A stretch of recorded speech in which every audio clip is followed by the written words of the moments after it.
You will hear 1,000 sermons about confidence as if it were a thing you stumble on, like good weather or a lucky coin found on the sidewalk, and you will be told to chase it as if it were the prize. Stop that lie right now. Confidence is not a gift dropped from heaven. It is the residue left by evidence. The men and women history remembers did not wake up confident. They woke up trained to notice receipts. Edison's steadiness was not born of swagger. It was the calm of a man who had written filament after filament into a ledger and could point to the rows and say, "Look, here is the pattern." Carnegie's courage was the posture of someone who kept a list of introductions and favors, who could produce the ledger when asked. Lincoln did not walk into the Oval because he felt brave in the moment. He had litigated defeat, documented lessons, and returned heavier with proof. Confidence is the echo of competence, and competence is manufactured by repetition, failure, repair, and public proof. So do not stand under the neon sign that reads "Wait for feeling." That sign bankrupts ambition. Build your proof bank instead. Ship one small thing today. Ship the first ugly page, the raw demo, the call that makes someone decide. Publish it where someone can point and say, "There it is." Proof is a magnet. Once the world can see your receipts, people begin to treat you like evidence, not like a rumor. Imagine attention as a beam from a lighthouse. When it is narrow and disciplined, it carves a corridor through fog. When it is diffused, it becomes pretty light that never guides a ship. The modern mistake is to equate movement with progress. We worship busyness because it pleases the ego. We applaud triage because it smells productive. But history rewards results, not theater. Disney sketched and re-sketched, but he did not stop to admire the sketches. He tested them on patrons, adjusted, then opened gates. Ford did not praise industriousness as an ethic. He engineered a process so that industriousness was translated into automobiles rolling off a line. Your job is to decide which single metric will make your quarter undeniable revenue, user activation, a finished chapter, and then to orient every morning, every decision, every ritual toward generating the smallest possible proof for that metric. Put the proof where your hand lands when you wake. Make it easier to do the work than to invent an excuse. Belief is not a prayer. Belief is a bank account. You need deposits and withdrawals that balance in your favor. The deposit is action. The withdrawal is time spent reading or fantasizing about what might be. Napoleon Hill taught men to speak to their subconscious. Do so, but do not stop at mere phrasing. Say out loud what you will prove today, and then make that utterance render a visible artifact. Language arranges the mind because the mind hates contradiction. If your mouth declares a finished page, your hands will find a way to produce the page to avoid the psychic dissonance of lying to yourself. Speak in deadlines, not in desires. I will try is a puff of smoke. I will publish page 1 by 9 a.m. is a lever. Use it. Publicize one small promise to someone who will call you out if you fail. From a mentor to a single relentless peer, and you convert internal hope into external friction that compels follow through. Social accountability is not moralistic cruelty. It is leverage. Carnegie engineered it into his relationships. You will do the same in your circles. Design your environment like an engineer designing a failsafe. If the easiest motion in the morning is to pick up your phone and fall into the scroll, you will. The person with discipline is not the one with more willpower. They are the one with a room that makes producing the path of least resistance. Put the draft on the pillow, put the prototype on the table, put your phone in a drawer that requires 2 actions, and mount a lamp that lights only when you do production. These props are not superstition. They are cognitive short circuits. Rituals function as a bolt on the wandering mind. Ford's assembly line took decision out of each worker's day so output could scale. Your ritual removes the argument you always lose with yourself. Design the input and the output will follow. Fewer choices, more execution. Act like a scientist of your own life. Fear is information. Treat it like a hypothesis, not a verdict. When fear whispers the catastrophe of failure, interrogate it. What is the probability? What is the cost? What is the smallest experiment to test this story? If the worst case is embarrassment, measure it by exposing a tiny portion of the work to 100 real people for a low price and observe behavior. If the worst case is loss, quantify it and cap it with a limited test. Edison never debated whether an experiment would fail. He ran it, cataloged the broken pieces, and learned the public test dissolves imagined horrors, because people cannot invent data the way they can invent stories. Run the experiment, collect the receipts, and let the results rewrite your inner narrative. Resistance is a predictable chemical reaction. You can prepare for it. Anticipate the doubt that comes at X minutes into a project. Anticipate the urge to justify delay with continuous improvement. Build a repair sequence. 5 minutes of breathing to manage shame. 15 minutes to index variables. 30 minutes to run a pivot experiment. And then a public note that says what you learned and what you will do next. Make repairing visible, because shame thrives in secrecy. When Lincoln felt the censure, he wrote it down, learned, and returned to work more prepared. When you publish the repair, you do two things. You shorten the half-life of your embarrassment, and you invite allies who can help you test corrections. The fastest recoveries are procedural. Don't let drama occupy the timeline of action. Learn with velocity. Reading without doing is vanity. Studying without teaching is indulgence. When you read a book or watch a lecture, extract one testable principle and convert it into an experiment within 7 days. Teach the result out loud to someone or to a public channel. Teaching compresses thought into action and forces you to identify the holes. Disney didn't theorize about wonder. He created it, invited feedback, and iterated. Use your audience as the same instrument. Make learning a loop. Ingest, apply, measure, teach, iterate. This loop compounds. The person who learns in private is always a few quarters behind the one who learns publicly. Gratitude is not sentiment. It is returns management. Thank those who have already invested in you, and then ask for a small, specific next step. Carnegie rarely gave compliments without currency attached. He created obligation and then reinforced it by giving value. You are not above this tactic. Start your morning by naming 3 tangible assets. 1 person who can help, 1 skill you can deploy, 1 small reserve you can spend, and then convert that list into an action. A thank. You email with a small ask, a micro offer of help. A proposal sent. Gratitude reframes scarcity into leverage. When you give visible credit, people give back with velocity. Identity is an accumulation, not an announcement. You do not become a writer by declaring it. You become one by collecting pages. You do not become a founder by telling people you are. You become one by delivering prototypes. One after another, until others start inviting you into rooms. Napoleon Hill spoke of definiteness of purpose.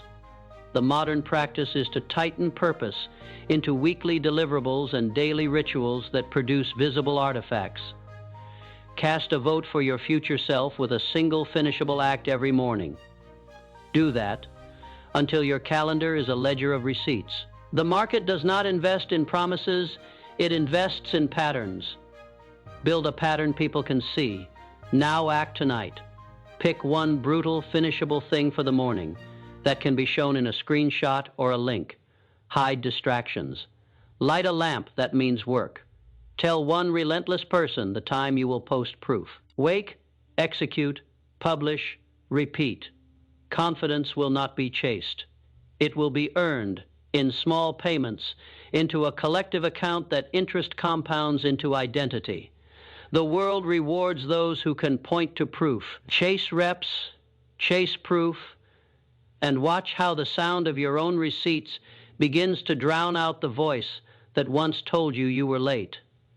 Listen, the quiet you fear is not judgment, it's the canvas. The moment before you make something is pure potential, and your job is not to beg for courage in that hush.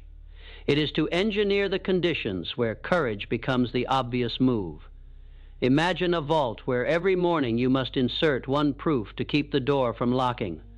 That vault is your momentum.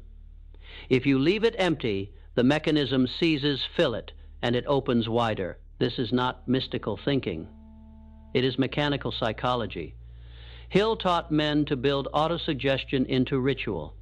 You will modernize that by building proof into consequence.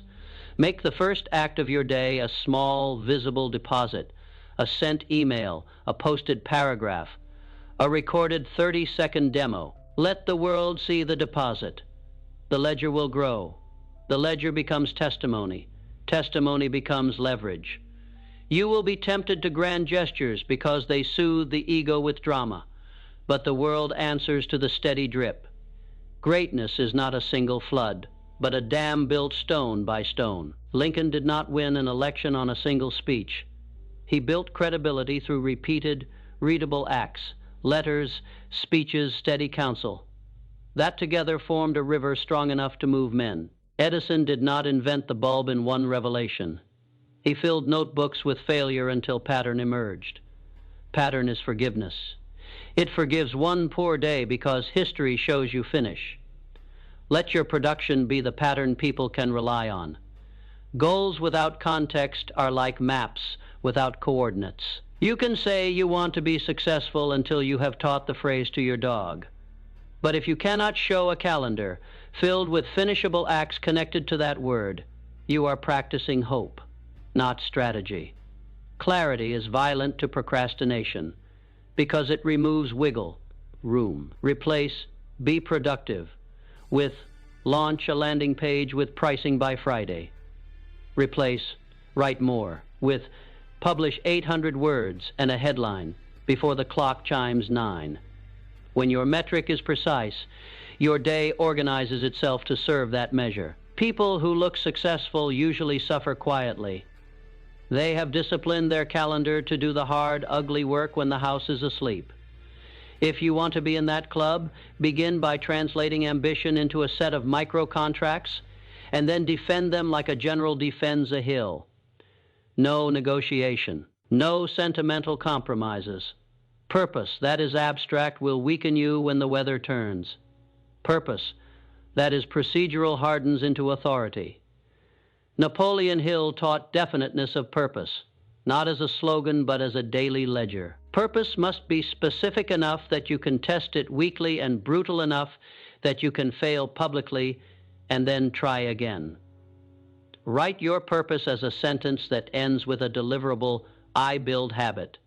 Based products that raise conversion by 20% for underfunded creators this quarter. Now make a list of the weekly proofs that would demonstrate movement toward that sentence. 1 headline test, 1 landing page, 5 cold outreach emails, 1 user interview. This converts purpose from a feeling into a machine that can be tuned. Energy is the currency of execution. No architecture, no ritual, no rhetorical flourish will matter if you run on fumes. Guard your sleep, your nutrition, the short physical rituals that prime cognition. The exhausted athlete does not win championships. The rested strategist does. Schedule sleep as a sacred meeting. Protect morning blocks like you would protect a client pitch. The body is not merely fuel. It is the software and hardware of your capacity. Treat it with the seriousness of a factory manager protecting the machines that make money. Micro rests between 40-minute production blocks are not laziness. They are maintenance. The mind that rests strategically will outpace the mind that grinds without recovery. The whole culture of hustle romanticizes depletion. You will reject it and build a system that values sustainable intensity. The work will embarrass you. That's the point. Embarrassment is the currency of refinement. When your draft feels small and ugly and someone tells you it's half-baked, you have currency to iterate. The person who waits for elegance before exposure delays growth. Dispatch your work into the world as a reconnaissance mission. Small, messy, designed to return data. That's how Disney learned what delighted people. That's how startups find product. Market fit, by putting prototypes in front of strangers and measuring what they actually do, not what they say. The truth will not flatter you. It will sharpen you. Seek it. Accountability is not a moral failing to be ashamed of. It's leverage you can buy cheaply. When Carnegie used introduction strategically, he was buying accountability with favors. He created social obligations that increased the chance others would invest time back into him. You can modernize that by setting public deadlines, offering small stakes, or enlisting a relentless peer to call you out. The cost of failing a public promise is social friction, and that friction is energy you can use. It is also a filter. People who stay in your orbit will either be useful or be honest. Surround yourself with those who will measure you. Masterminds that flatter are worthless. Masterminds that inventory your promises and demand receipts are gold. Adaptability is a muscle you train with small pivots. The world does not ask you to be a chameleon. It asks you to be a quick refiner. Change a headline for a week. Test a price point for 10 days. Try a new acquisition channel for one sprint. These controlled pivots give you the ability to reorient without existential drama. When disruption hits, you will not panic if you have rehearsed changing course on purpose. The person who survives volatility is not the one who predicts it, but the one who has practiced responding. Build short feedback loops, data every 7 days, and judge by behavior, not by the flattering interpretations of your inner circle. Resilience is procedural. When things go wrong, do not make it a theater of sorrow. Make it a clinic. Follow a recovery ritual. Acknowledge the emotional hit for 5 minutes. Write down the variables for 30. Select one thing to test for 70. 5, then publish what you learned and what you will try next. The quickness with which you publicize repair shortens the life of shame and invites collaboration. Lincoln did not indulge every setback. He wrote his failings into policies and walked forward. Make your recoveries public and teachable, because people will help those who are honest and procedural, not those who wallow. Learning must be active and social. The person who consumes knowledge without output is a hoarder. The person who turns knowledge into small public tests is an investor. After you read a chapter, distill one hypothesis. Run an experiment within a week, and then teach the result, preferably publicly. Teaching forces clarity. Public teaching forces urgency. When you convert reading to action and then to teaching. The learning compounds into reputation. The marketplace rewards those who publish their iterative process, not those who polish their private notes. Gratitude is strategic. It lubricates future transactions. When you begin the day by naming and thanking 3 precise people, 1 mentor, 1 collaborator, 1 quiet supporter, and then you offer a tiny useful thing in return, you enlarge the capacity of your network. Gratitude that is vague is cheap. Gratitude that is specific and accompanied by action is capital. Carnegie used praise and reciprocity like currency. Emulate that at scale. A brief public thank. You with a micro. Offer reminds people you are both aware and useful. Reciprocity accelerates momentum. Finally, remember, identity is built by votes. Every morning you cast a vote for the person you intend to become. The vote counts when it is visible and repeatable. Publish 1 piece, ship 1 demo, call 1 client. Each visible vote rewires expectation. Yours and other people's others stop asking whether you can and start asking when you will deliver again. The market prefers patterns. The ledger of your small finishes will summon opportunities.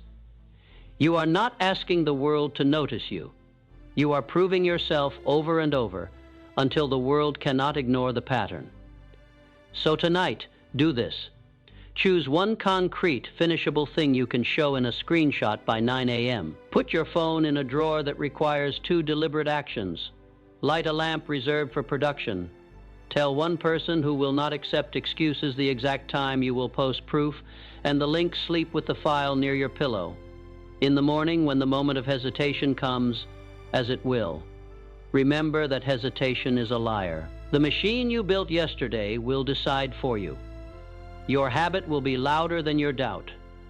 Make one deposit into your proof bank and then another tomorrow. Do this until the sound of your receipts drowns out the static voice that calls you late. Don't chase confidence. Chase reps. Chase proof. And let the evidence make your courage inevitable. The world will not wait for you to become brave. It will not pause its commerce of opportunity while you polish an image that never gets tested. What it rewards is not the heartfelt wish to be more. It rewards the person who, day after day, deposits something visible into the public record. This is why your ledger matters. It is why your receipts are more persuasive than your convictions. You may think your life needs a different job, a brighter resume, an audacious break. But often what it needs is a trail of small, indisputable artifacts that prove you can finish. Finish one thing, then another, and the geometry of your life will change.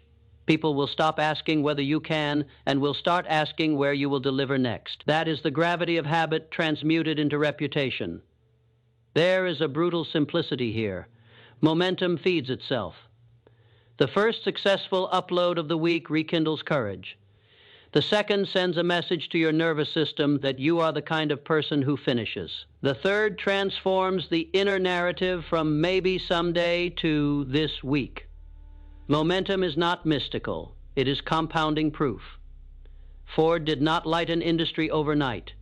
He harnessed repeatable actions into an unstoppable flow. Edison did not stumble upon success.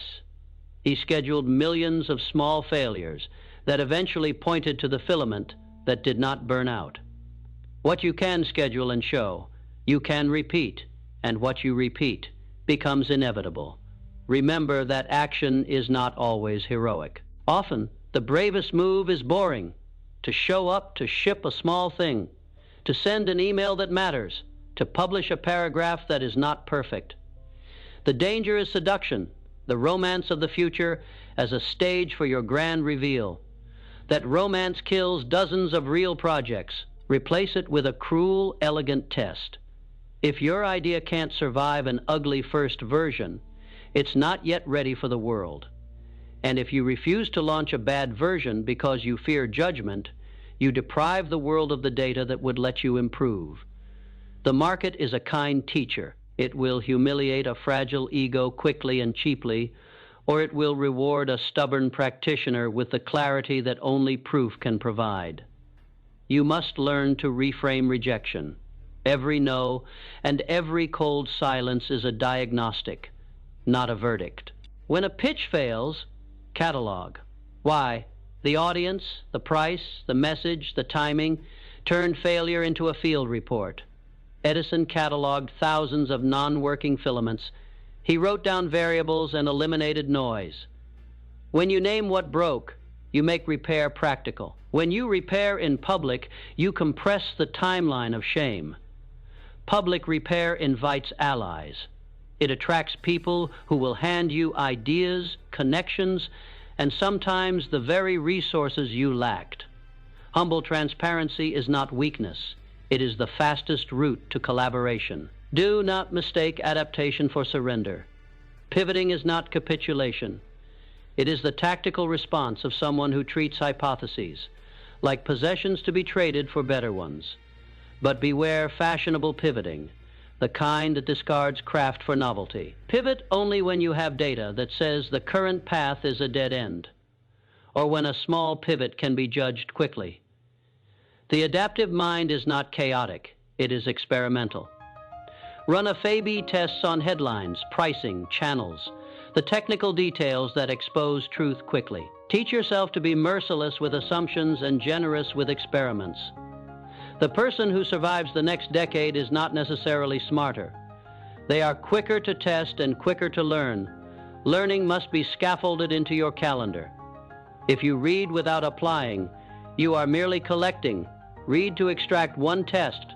Build the test within 7 days. Publish the outcome, teach the lesson. This is how knowledge becomes muscle.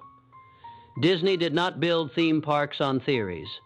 He built them on constant applied experiments with patrons walking through mock-ups. He watched, he measured, he changed elements, and he did it again. Your practice should be no different. Ingest, prototype, measure, teach, iterate. This loop turns curiosity into capability, and capability into offerable value. Practice gratitude as a tactical discipline. Gratitude is not a soft feeling. It is a transactional amplifier. Begin each week by listing 3 specific people who've moved a mountain for you. Then offer them something crisp in return.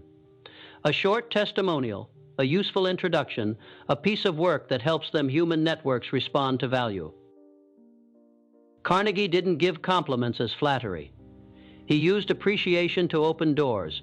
Your gratitude should be precise and actionable. Name the help. Send the message. Make a small trade. These micro investments compound into goodwill that will show up when you need it most. Protect your decision, making bandwidth like it's the last battery on the field. Reduce trivial choices. Make a default for everything that drains attention. Meals, clothes for deep work. The first, production. When you remove low-stakes decisions, you preserve clarity for the high-stakes ones. The person who wins over time is not the one who makes the best decisions every minute, but who structures their life so the majority of their decisions are pre-decided. A pre-committed morning, a locked-down first hour, a ritual jacket. The small constraints you mock today become the structures that let you do your most important work tomorrow. Be ruthless about what you protect your time from. Meetings that could have been emails are career taxes. Notifications are attention thieves. Cultivate alarms for the important and silence for the trivial. The modern world will pretend urgency to seduce you. You must learn to read the difference between urgent and important. Map your week around the important things that produce receipts, and defend those blocks like they were client deliverables. Time is capital. Invest it where the returns compound. Form a circle that disciplines you, not flatters you. The peers you choose will be the mirrors you live by. Find the person who will call you out, not the person who will call you comfort. Build a tiny group that inventories deliverables and demands receipts. This is the modern mastermind, relentless, small, and procedural. Flattery makes you soft. Accountability makes you productive. Surround yourself with people who will ask precise questions and will not accept platitudes. The cost of honesty is friction. The benefit is velocity. Finally, let your life be the aggregation of small, visible votes. Identity is not a slogan you print on a poster. It is the ledger of your tiny finishes. To be a leader, lead a single small team to a measurable result this week. To be a creator, publish 3 pieces in the next 7 days. To be an entrepreneur, ship a bare bones offer and close 1 sale. The votes you cast today will compose the person you are allowed to become tomorrow. And remember, the world does not owe you a sign. It owes you nothing. It only responds to evidence. Don't wait for permission. Provide proof. So tonight, pick the one thing that will be undeniable proof in the morning. A link, a screenshot, a sent confirmation. Make it small enough that you cannot rationalize not doing it, but meaningful enough that it shifts perception. Hide your phone in a drawer that requires intention. Light a lamp reserved for production. Put the file under your pillow if you must. Tell one person who will not accept a story the exact time you will show the proof, and name the place, post the link, send the screenshot, pin the evidence. Sleep with the knowledge that you have made tomorrow answerable. When the first whisper of doubt arrives at dawn, remember, it is only a story. The ledger is mechanical. It does not judge feelings. Open your vault, insert the proof, and close it with the small dignity of someone who does what they say. Do this tomorrow, do it the next day. Let the sound of receipts fill the room until it becomes the most comforting noise you know. Confidence will not chase you down in a parade. It will rise quietly out of evidence. Chase reps, chase proof. Build the machine of your life one small finish at a time, and wake a future that will no longer tolerate the person you used to be. Hold that image, the vault, the ledger, the lamp, and feel how particular it is to be human, fragile enough to be frightened by silence, stubborn enough to be remade by habit. You will be offered 1,000 frameworks for success that ask you to be someone else's idea of noble, more charismatic, more graceful, more fearless. Ignore them. The work of becoming is not imitation. It is refinement.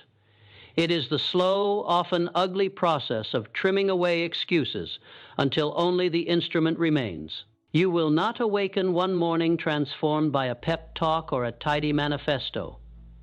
You will be remade by repetition so consistent that it looks like destiny. The evidence piles up. The skepticism in your voice loses its power because the world can point to receipts. That is how reputations consolidate, by the tyranny of proof, not by the flattery of myth. Shift your language. We are taught to speak in versions. I will try, I might, someday. That language is designed to absolve responsibility. Replace it with verbs that demand a body. Send, publish, ship, call, upload. Napoleon Hill's men did not cultivate vague intentions. They cultivated specific acts that could be verified. Speak to your calendar, the way a soldier speaks to orders. If build a business is a mountain, then send 5 cold emails with a 1-paragraph offer by noon is a lever. When your words require an action, they no longer feed procrastination. They feed manufacture. Your mouth becomes the release valve for execution. Say it, and then make it true. The nervous system cannot comfortably hold contradiction. Either you will become the person who keeps promises, or you will stay in the liminal space of maybe choose. You must be ruthless with how you spend your attention, because attention is the currency modern life taxes without mercy. The algorithms that feed your feed are not neutral. They are designed to steal focus and to monetize distraction. Treat them as adversaries. Do not apologize for being selective. Build a moat around your deep work hours and furnish it with non-negotiable signs. A written task, a lamp that only lights for production, a note that says, no meetings. The person who learns to master their attention gains leverage greater than any degree or credential. Consider Carnegie again. His gift was not talent alone. It was the methodical cultivation of relationships with surgical intent. He did not scatter compliments like confetti. He placed them with purpose to produce obligation. Your attention should be similarly strategic. Spent as if each minute were a stock, you could invest in a project that yields compounded returns. There will be days when the ledger seems empty because the world conspires to hide receipts. People will praise talkers and reward the shiny false starts that look like momentum but are hollow. Do not be seduced by noise. Learn to read the difference between signal and applause. Test every flattering narrative with a cold metric. Did this action increase activation, create revenue, or convert curiosity into a clear yes? If the answer is no, it is theater, not work. Disney refused to be dazzled by potential applause. He built small staged tests and watched how people moved through them. Where they paused, he refined. Where they smiled, he expanded. Let your decisions be guided by measurable human behavior, not by the temporary euphoria of praise. Belief will be necessary, but belief must be practical. The old axiom that thought becomes thing is half-truth. Thought that is not transmuted into action is vanity.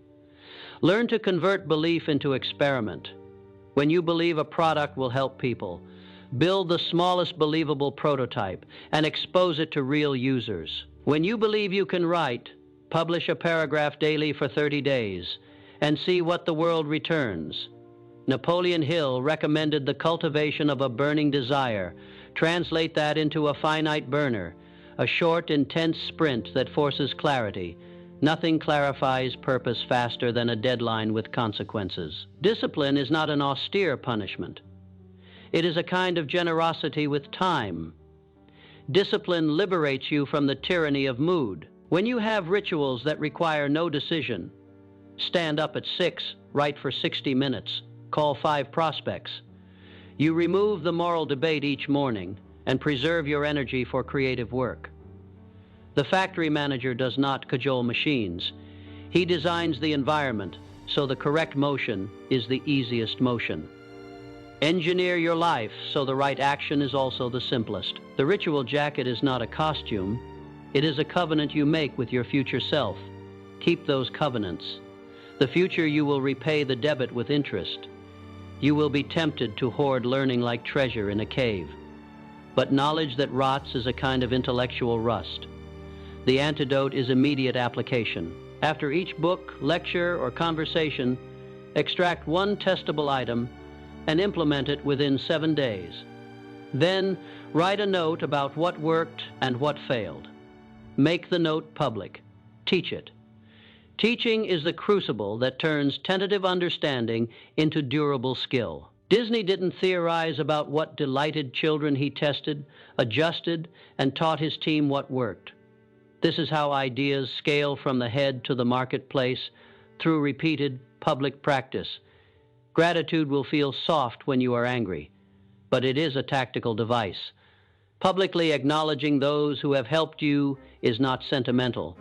It is strategic. Gratitude converts relationship into currency. Send a short, precise thank you today to someone who once opened a door for you. Offer something of utility in exchange. A connection, a testimonial, a piece of work. Reciprocity is not manipulation when it is sincere.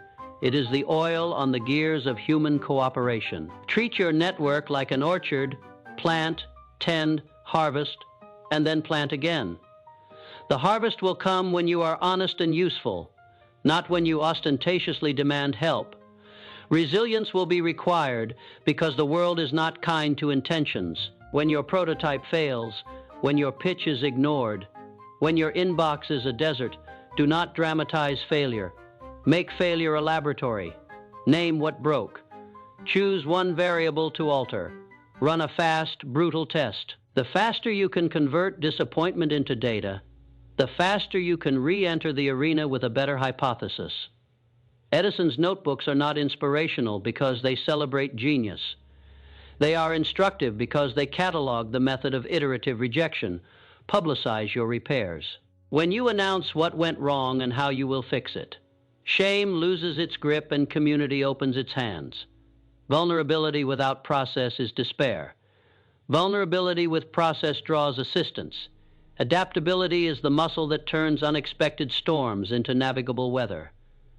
The world will change at scales faster than any of your plans. Your advantage is not predicting every gust. It is rehearsing the shift. Learn to pivot in increments. Test a new channel for a week. Adjust a price for 10 days. Tweak a headline and watch conversion for a sprint. These small corrections compound into an ability to survive bigger shocks. The person who thrives is the person who has practiced course correction enough that it becomes second nature, not panic. Keep feedback loops short. Prefer behavior over flattering interpretation. Data is blunt but honest. Identity forms in the residue of habits. If you want to be a leader, do leader. Like things in public, resolve a small crisis, ship a small project, curate a small group. Want to be a creator? Create publicly and frequently. The marketplace rewards patterns. You cannot announce identity. You must demonstrate it until others begin to ascribe it to you. Each public finish is a vote cast toward that identity. Eventually, the votes add up. People begin to expect the pattern, and expectation becomes leverage. This is how authority is built, not by claiming it, but by making it inevitable through repetition. The last stubborn barrier is fear of being ordinary. You imagine a single transcendent act will lift you above mediocrity. That story is seductive and false. The truth is that the accumulation of ordinary visible acts yields the extraordinary. Lincoln did not win hearts by a spontaneous act of brilliance. He won by the steady accumulation of trustworthy deeds. Ford built an industry through the ordinary motion of assembly. Your job is to become extraordinary at ordinary completion. There is no glamour in finishing the first draft, but finishing it matters more than drafting the perfect idea. The glamour will follow the ledger tonight.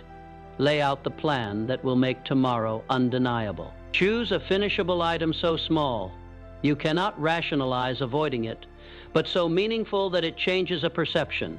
An uploaded draft, a live product page, a sent proposal. Make the steps to complete it explicit. Set the conditions to block distraction. Name the person who will hold you accountable, and tell them the time and the link.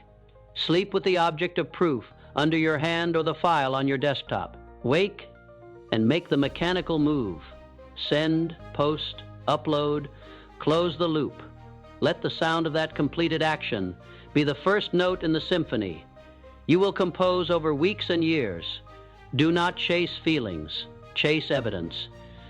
Let the receipts stack until the skepticism inside you has no room to breathe. Let your courage arise from the accumulation of small truths you can show the world. Repetition is the currency in which confidence is purchased. Proof is the certificate that redeems it. Chase reps, chase proof, and in that pursuit, become the person who no longer needs to declare courage, because the world can already see it in your ledger.